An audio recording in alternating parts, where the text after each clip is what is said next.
lights up backstage of kind of a shoddily put together speakers platform. There's an audience outside, not a very large audience, kind of a very ragtag audience, but Pennysworth McScrooge is standing in the back there with some of his notes in front of him, and his friend from the cabinet is standing next to him and says, "Don't you worry at all, Pennysworth. I mean, you are one of the foremost economic minds of our time at this point, especially after the whole economical collapse with all of the stuff that happened between the United States and Canada and whatnot. I'm sure that our new monetary system and just general economic way of life is going to go over just smoothly." It better. I had a pretty good life back in Australia. Anyway, I gave up a lot to be here, so I'm putting my neck out there for you. I mean, not as many people gave up quite as much as you. I mean, I understand that the hedge fund that you used to manage back in the States was incredibly valuable. Yes, it had a, I don't like to think about it, but it's fine, I used to be that guy, the money guy, the penny pincher. Things are different now, so it's fine. It's fine that I lost $7.3 billion. Yeah, I mean, that's how it goes sometimes, but you know what? We're going to inspire these people with a brand new economic way of doing things. Don't you worry, I'm going to butter them up for you real quick. Yep, you got it, buddy. And he strides out onto the stage, and there's some scattered applause from people who are wearing like Mad Max style armor. There's people from various factions across the Outback. There's a couple mutant animals. There's the rest of the Quokkas that have still been in touch with you since the regretful passing of their leader. But he steps out to the lectern and pulls the microphone towards himself, and there's some feedback as it kind of creaks into place, and he says, "Everyone, I am prepared to introduce to you one of the best economic minds of our time here in the apocalypse. He was an incredibly successful hedge fund manager back in America, but then you all know what happened. You know, Justin Trudeau and Joe Biden challenged each other to a duel live on the air in front of the entire world, and at the last minute, they made a personal bet that whichever nation lost, the value of their currency would become 1/millionth of the value of the other country's currency, just to try to flex on each other. So, inevitably, when Justin Trudeau put one right between Joe Biden's eyes, all of Pennysworth's money was suddenly reduced to 1/millionth of its previous value, but that hasn't stopped him from remaining an incredibly successful person. He has figured out how to ply the apocalyptic wasteland to his benefit, and he's going to share some of his insights with all of you. And so, yes, everybody, just continue to, there's hors d'oeuvres at the back. If you're interested in wiping your mouth, we've got some American dollars back there that you can use. Everybody, welcome to the stage, Pennysworth McScrooge! And he begins clapping, and there's a couple people out in the audience as well who are also clapping, mostly the Quokkas. Hey, thanks for all coming out. I was told to talk to you guys a little bit about this new system that we're going to use. Some of the pros and cons. Not many cons, just mostly pros. But it should bring a lot of value to shareholders and encourage a lot of commercial growth. And as I speak, I kind of trail off and my ears start to ring. Things get a little fuzzy. Yeah, because we want to see, a period of currency value. We want to raise the value of the currency because we want to keep everything the way it was before all this happened. You see a hand raise out in the audience, and it's Dave, John Paisley's older son. Dave, is that you? Yeah, so I've been playing a lot of Fallout lately, and I was just wondering if there's any validity to the rumors that you're planning on instituting a cola bottle cap based system of economics? Yes, well, currency obviously is an important factor into any successful economy. The accumulation of wealth. I'm sorry, why would we want to implement a new economic system that's the same as it was before? I mean, didn't it suck before? Weren't we all miserable in our jobs? Well, not me. I was rich, but the rest of you? Everyone said they were miserable. And I kind of was miserable, I just didn't realize it. It was going into the Outback that made me realize, why are we doing this again? I turn off stage and literally look right at my friend. What's the point of all this? And he has kind of a panicked look in his eyes, and he comes rushing out towards you, and he says, yes, these are the big questions that all of you should be asking for yourselves. Do we have any questions so far? and you see another hand raises out in the audience, and Rivers Cuomo stands up, the lead singer from the band Weezer, and he says, yeah, I'm here with Weezer's Legion, and we've been trying to build up the power of our faction here in the irradiated Outback, and I just don't really see how we can do that without lots and lots of buku bucks, man. How am I supposed to have power if I don't have cold, hard cash? Why does there always have to be someone more powerful? Why do you always have to have the person who's powerful and the person who's weak? I mean, with all due respect, Mr. Cuomo, isn't life hard enough out there in the wasteland? I mean, why do you feel like you get to be more powerful? Well, I am an incredibly successful musician, and in fact, I think your friend John Paisley, I'm his favorite band, or at least the guy who portrayed John Paisley, it's his favorite band. So I think, based on my previous success and my previous celebrity, I've created some stuff that people really jive to, so I think I should have some power in this post-apocalyptic wasteland. But isn't it just cool that people vibe with your stuff? Why do you... I don't know. I guess maybe I'm letting my own personal biases slip in here, but I think life out in the wasteland it's hard, but it helps you see what's important. And you see another hand raise up in the audience, and it's one of the Quokkas. Yes, question? He stands up and turns to the rest of the audience and says, well, I'm kind of new to this whole sapiens kind of situation. Before the apocalypse, I didn't care anything about buku bucks or cold hard cash as this guy over here is talking about it. All I worried about was, I wake up in the morning and I find myself some nice sticks to chomp on, and my life was perfectly happy. If I could live that way before all of this happened, I had no need for currency. I had no need for trading of goods and services. I just relied on the land to provide for me, and I relied on my community. Thank you. I guess that's what I've been trying to get at here. I realize now that I had to step on a lot of people to climb as high as I did before. Kind of tired of seeing people get stepped on, So, maybe, I pull out a handful of bottle caps from my pocket. Maybe we don't worry about making the same mistakes we made last time. And I just huck the bottle caps behind me off the side of the stage. And, maybe we just worry about, doing what we enjoy. Rivers, you're a musician, right? You want power over people, but what are you really passionate about? What do you want to do if you could do anything in the world? Is it really just gain power over people? Or do you want to do more music or write poetry or paint? I don't know. And he looks down for a moment and then looks back up, and his eyes are brimming with tears, and he says, all this time I've been so worried about vying for power in this new way of living, and I forgot all about what Australia is so awesome for, and that's surfing. Exactly. Limit water exposure, maybe, the radiation. But you know what? Go for it. Go surf more. Learn to surf. And he gets up. He's got some hodgepodge together, slightly Roman looking armor with football pads and that kind of stuff. And he tears it off, and he's wearing a tank top and a pair of swim trunks. And he says, yeah, you know what? You all can take your cars to work. I'll take my board. And he pulls a surfboard out of just nowhere and starts leaping out of the crowd, and all of his followers are just kind of what's going on? Yes! Who else? Quokka, what do you want to do with your time? I would be really happy if I could just go and look at birds all day. They're wacky, but I like them. Do it. Go look. Dave, what did you want to do?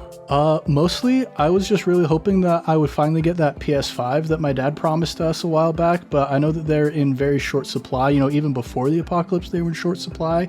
But you know what? I've always kind of wanted to get into retro gaming. Yeah, that's gonna take a lot of time now, so that's perfect. That'll fill up a lot of months to find all the working parts for that. Go for it. Yeah. He gets up and grabs Buster by the hand, and they start rushing out as well. All of you, everyone, think of what you want to do. Go out and do it. This is your only shot. Why are you coming here hoping to redo and remake the same mistakes we made before? Go out and follow your dreams. And one by one, they start to stand up and filter their way out of the arena.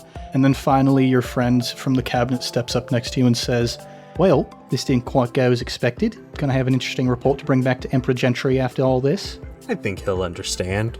Me and him, we go way back. To be quite honest, I'm happy with how that went. I hope I didn't totally screw you over, but I think I can sleep at night. Well, I wouldn't say that you quite screwed me over. And he reaches into his pocket and he pulls out all of the bottle caps that you threw off stage during your speech. I'm gonna be honest. I hope that your life goes well, but this particular venture doesn't take off. Just don't put too much stake in these. Make sure, you remember what's really important.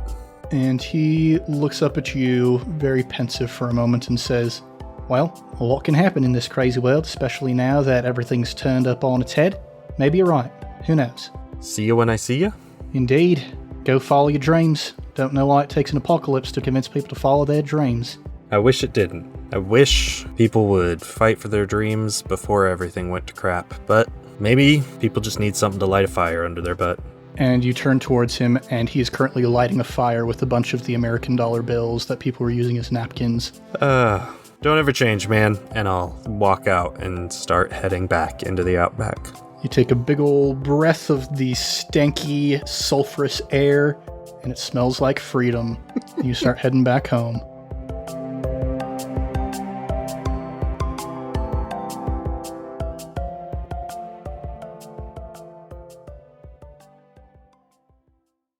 Lights up on a very quaint and nicely appointed 2-bedroom apartment in the middle of an irradiated wasteland. Not connected to an apartment building, just one single apartment that managed to remain intact as the rest of the building was blasted to bits. This single apartment standing by itself has managed to land kind of nicely. It's a little bit askew. The home of John Paisley and his 2 sons, Dave and Buster, that they have built for themselves here in the irradiated Outback. Ah, the smell of capitalism. I am so glad those Australians have stopped those silly ways of socialism. I mean, am I right, boys? Dave from the other room is like, yeah, Dad, whatever. And you notice he is, as always, just kind of playing video games on this old sort of... It is a very large TV, but it's a cathode ray TV, one of the big, heavy, deep ones. It's very odd to see him playing like Witcher 3 on this old TV, but he is playing nonetheless, and he's just totally zoned into this TV, completely ignoring all of the wonders going on around him. All right, boys, you have about 10 more minutes, and then we'll get back to Bible study, and then after that, we'll get back to how to make money with Glenn Beck. Dave rolls his eyes again and is just like, oh, Dad, why are we trying to keep things the way that they were before? I mean, like, our old life was kind of lame. Why don't we do something new and exciting? I mean, we're like in the apocalypse right now. Well, that was a test, sons. You know that I love Glenn Beck, but he's not the one that wrote How to Make Money. It's Dave Ramsey. So for that, we shall turn off the Nintendo, and I rip out the HDMI cord, and I say, get to your studies. We are going to learn how to be the best in this country, and then if you're good, I'll take you out for target practice. He gets up all sulky-like, and Buster is just kind of following along obediently as he always does. They get to their studies. I'm going to roll to see how well they retain what they're learning. That's a +2. They actually do surprisingly well this time. Very good, boys. Very good. And Dave is like, I don't even know why we're still learning about economics. I mean, like, I went to this seminar with Pennysworth the other day, and he was supposed to introduce this new economic sort of way of living in the apocalypse. And at the end, he was just like, hey, everybody, forget about money, follow your dreams. And so, I mean, like, that sounds pretty cool to me, TBH. Yeah, I would say follow your dreams if your dreams are, to make money and to not pay taxes. But in this household, your dreams come from the Bible. They kind of look down and they're like, yes, Father. And they get back to their studies. Just kind of a general pallor, a general malaise, a general sadness about them. Buster, did you mow the lawn? And he looks up at you and he's like, yeah, I mean, it gets kind of hard because it gets sort of burned up every single night by all of the radiation, but I went out and I mowed it anyway. I was going to say, there's not that much grass out there, so if you didn't do it, I would be very surprised, but I'm going to go out there and check to make sure you did. All right, I'm going to roll to see if he actually did mow the grass or not. +3, he mowed the lawn. What obedient boys you have. Very good, very good. Wouldn't I do for a cold Budweiser? And as you lift your head up from the lawn, you're kind of surveying your property here. You see a cloud of dust coming in from across the desert. There is a flag that's raised up from this giant war machine that's moving towards you, and you recognize it as the flag of Emperor Jentry, who has taken over rulership of this continent. Oh no, not Jentry. Boys, to the bunker! You start ringing this alarm bell that you've installed right outside your front door, and they get into full bug-out mode. They're grabbing their bags, they're grabbing their guns and their bows and arrows and their swords and everything, all of these armaments that you've kept here in your, even though the Second Amendment doesn't necessarily exist anymore since the dissolution of the United States, it still lives on in your heart. Oh yes. And you all rush towards the entrance. You pull up this giant corrugated steel doorway leading down into the cement bunker. Your sons pile down. You look out into the distance, and you can see that war machine getting closer and closer and closer before you close the door and get down in there with your two boys. All right, sound off. Dave. Buster. And Dad. All right, we're here. We're all here. Oh, okay. Well, we knew this day was coming, boys. Now's the time to know if you're going to become boys or men. And Dave says, well, Dad, what I would like to know is more of like, why the heck are you and Jentry fighting now? I mean, you used to be really tight back in the day. Jentry was a really good guy. He served in the military, and I thought he was, pretty much the depiction of what a good standing American would be. But then he went a little overboard, a little overzealous, and he started, running for president when we didn't really have an election going on. But he started to get the wild species, those mutated Quokkas on their side, and then it became this whole Lion King thing where he had all the hyenas with him, and it was a royal mess is what it was. And anyway, they're now on the same team, and we're overrun by Quokkas, and he hasn't been the same ever since. I'd like to say it was because of all the money that he made. Money will do that to you, boys. Money is the root of all evil, isn't that right?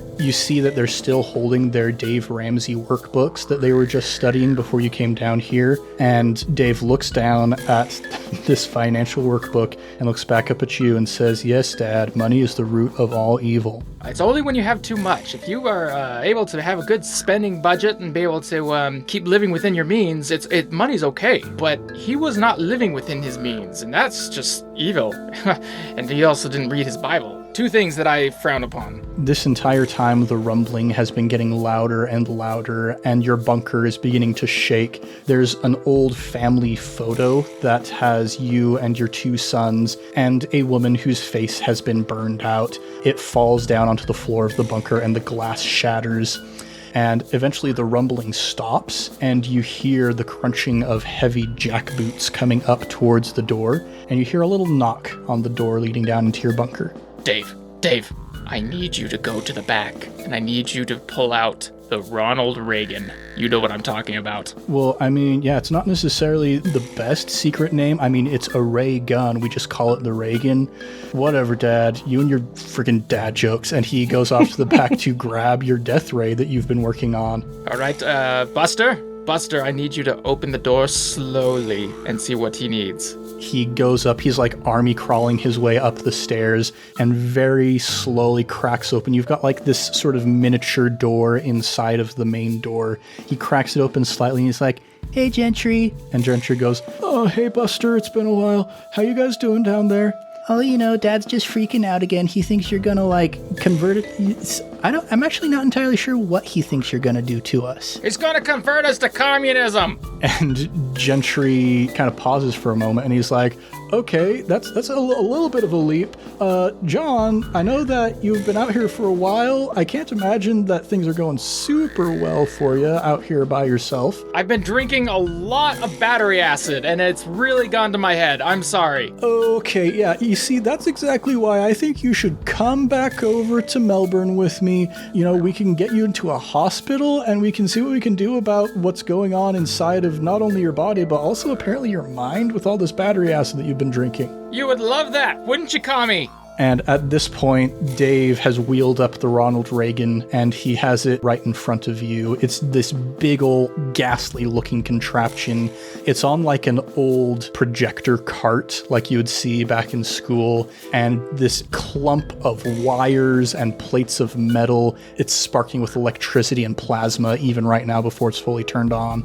All right, Dave, I need you to go around back and aim it at Gentry's giant war machine. Gentry's kind of cool. I don't want to do him dirty like that. You will listen to me because I am your father. Your mother is not here to tell you any different. And he frowns and says, okay, Dad, give me just a bit. And while this has been happening, Buster is continuing to distract Jentry. But then he turns back to you and he's like, Dad, Gentry's offering us some insurance. That sounds like it could be a pretty good deal to me. What kind of insurance? Well, I've got not only a health plan, but I've also been able to get vision and dental up and running as well. It's taken a while, but I've finally made it working. Who's paying for it? And he pauses, and you can see he, looks down at Buster. You can't see what Buster is mouthing to him because he's turned away from you, but Jentry pauses, and then he goes, you would be paying for it. I would be paying for it? Not the generous general public? The American way. Jentry, I know you're just telling me what I want to hear, but I'm liking what you have to say. Awesome. Just follow me into my war machine and then there's this huge explosion and you hear sparks of electricity. Just this massive cloud of dust starts radiating over the place. A bit of it kind of flies into the bunker through this little door that they're talking through. And Jentry sighs heavily and says, okay, I'm gonna go get another war machine, and then maybe we'll talk about this another day. In the meantime, stop drinking battery acid. It's gonna be really bad for you. There's nothing in this world that isn't bad for you. I'm just taking the stuff that I have, and I'm just, just living the American dream. And he says, okay, we got so close this time. Same time next week, John. All right, sounds good. And you hear his boots crunching away off into the distance, and you know he's going to show up next week just like clockwork.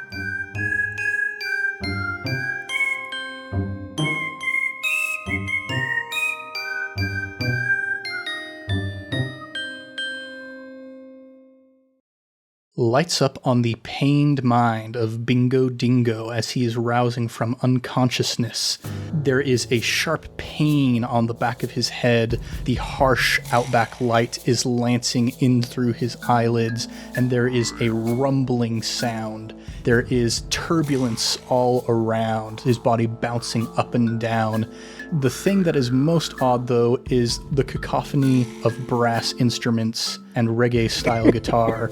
And as his eyes finally crack open, he finds himself bound, trapped in a cage on the back of one of these great war machines. Oh, my head. Where am I? You hear a voice from the other side of this kind of cage you're in. It's like a bunch of different cells that have been built onto the back of this large war machine. And from the adjacent cell to you, you hear a voice say, I think we got captured, and I don't know where they're taking us. Gentry, glad to see you. Is everybody else out cold? Yeah, they all got hit on the head pretty darn hard. I mean, so did we. But I was able to kind of duck at the last moment, and I guess they didn't hit me quite as hard because I'm still awake, and you must have a really, really thick head because, holy cow, they just whacked you right on the back of the head with an entire sousaphone, and here you are. Wow, that explains it. Yeah, I don't know where they're taking us, but it's not going to be good, whatever it is, and I don't know, Mr. McScrooge is going to be really, really unhappy when he wakes up, and I just don't know how I'm going to face trying to sort all of this out. Gentry, how long have you worked for Mr. McScrooge? It seems like you've been with him for a while. Yeah, it started out as an internship when I was in high school, actually. It was on my summer break. You know, my parents were like, hey, you need to get a job for the summer, and I didn't want to, deliver newspapers, and I didn't want to work at the local soda fountain or anything like that. So I got a job working for this really, wealthy hedge fund manager. He was just up and coming back in those days, but, it kind of caught on, and he was like, hey, why don't you drop out of school, and you can just make lots of money working for me instead. And so that's what I did. That's impressive. You just seem so capable, man. I feel like you've got secrets hiding inside everywhere. Not unlike myself. Well, for the first few years, it was mostly administrative kind of stuff, but then Mr. McScrooge started getting really paranoid because he was so wealthy, and he just had these premonitions, he kept calling them, that there were people around every corner waiting to assassinate him and take all of his money. And so he turned to me and he was like, Jentry, we're going to have you do more than just accounting kind of stuff. We're going to expand your skill set, but I'm not allowed to tell you how I expanded my skill set. Wow. Of course not. I understand. That's sort of professional secrets. Yeah, I'm sure that you're familiar with all that stuff. You're so strong and so confident and so capable, and I'm sure that, you've probably had stuff you've done in the past that you need to keep secret, or else, you'd have to kill me, as it were. Yeah, totally. I chuckle nervously, and as we bounce along, I'll just kind of start doodling with a rock on the side of this metal cage. Oh, are you coming up with a plan? An escape plan? Some schematics over there? Oh yeah, of course. It's what I do. Survival, it's a mindset. Yeah. Oh, I wish I had that mindset, because I'm going to level with you. I am not very confident right now that we're going to survive this. Jentry, I'm going to level with you. I pretend to know a lot of things. I don't necessarily know them all the time. But you know what? If you pretend you do, then a lot of the time it works out. And you're just always bowing and scraping to that mean old Mr. McScrooge. I think you gotta stand up for yourself, mate. Stand up to Mr. McScrooge? He's my boss. He's the one who pays all of my bills and gives me my paycheck. And if I try and stand up to Mr. McScrooge, then I don't know, that sounds like a risky sort of maneuver. You gotta take risks in life for anything worthwhile to happen, mate. And you know what? I think if you were to do that, he might respect you more. Oh, man. It sounds appealing. It sounds like the kind of thing that you'd hear in a motivational speech or something. But I don't know. What about you, Bingo Dingo? What was the biggest risk that you've ever taken? Oh, man. Aside from all the crocodiles I've probably wrestled and all of the bunyips I've chased after, sometimes life doesn't go the way you want it to go. Sometimes you just gotta break out. Just go and do something crazy, something totally out of character. That's what I feel like I did when I came out here. So you weren't always this wild, rugged frontiersman? Nah, I'm pretty new to the job, mate. Based on our current situation, I can't say I'm entirely surprised to hear that. But, you've got the air. You just ooze this confidence that I'll be honest, I just really admire, and I wish I had, and I don't know how to get myself there. Well, you know what you've got? You've got a sort of sincerity about you that I feel like I don't have. And I admire that about you. Maybe you and I should sort of meet in the middle. And he scooches over to the edge of his cage that is closest towards yours. He can't get all the way there because his ankles are shackled to the floor of the cage, but he gets as close as he can. Gentry, I got something to tell you. What's that? Lean in real close. Gentry, I'm a sham. I think you've convinced me. I'm going to tell the other guys when they wake up. Wait, I'm not Australian. Oh, gosh. I'm not a frontiersman. I'm not a rough and tumble explorer. I've never seen a crocodile except in a zoo. I just moved here from America after a really bad breakup.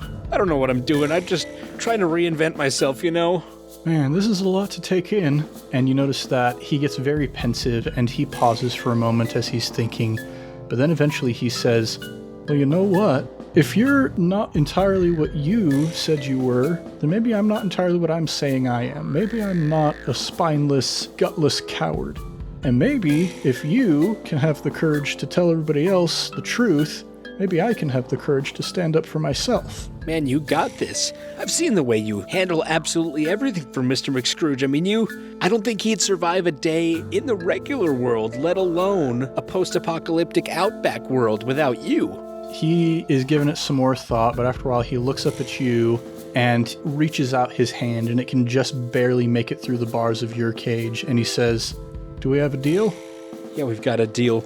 I come clean, use some of that sincerity I learned from you, and you take some of that confidence from Bingo Dingo, you can call me Fred, and you stand up, all right? We'll get out of this somehow. You clasp hands and share this bond under the terrible sun and all of the flying dust.